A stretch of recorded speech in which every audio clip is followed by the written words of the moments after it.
improvisation is so important to us that I don't ever want to see any of us get locked into a part where you're playing the same thing all the way through a song. That's not what we play music for.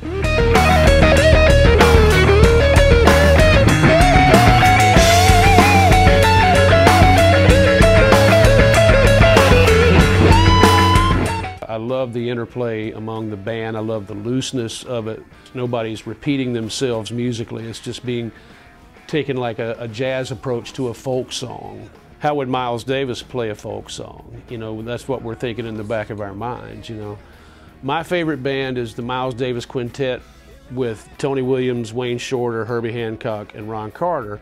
The thing that made that music special was that, not unlike a lot of jazz, but in its own unique way, whoever was soloing, they would play a phrase and then they would take a breath and then someone else would respond. Nobody knew what they were going to play until they heard what someone else played. It's all call and response. That's the way we love to play music, and it's weird to talk about rock and roll music that way, but we're all huge jazz fans, huge blues fans, but also the rock that we grew up listening to was a lot more like that than rock music is these days. So it's not like we're comparing ourselves to jazz musicians. We're absolutely not. We're just taking that philosophy and applying it to what we do.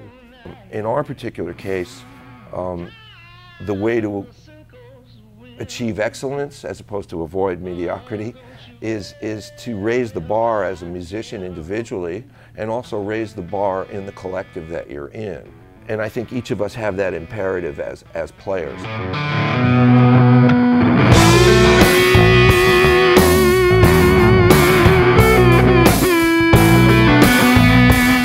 If you were to ask Matt Apps who his favorite drummers are, you would definitely get the obvious John Bonham, Ginger Baker, Mitch Mitchell kind of stuff, but you would also get Elvin Jones, Tony Williams, two drummers that I think, knowing Matt the way I know him, probably influenced him as much as anybody or more.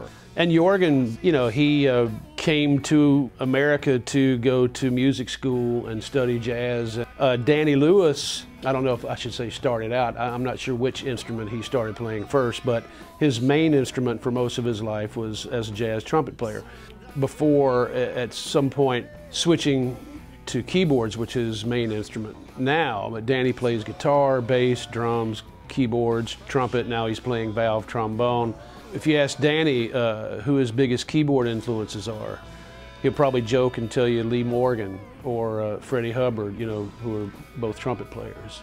The concept of Gov't Mule signing to Blue Note makes a lot more sense than it might appear on the surface.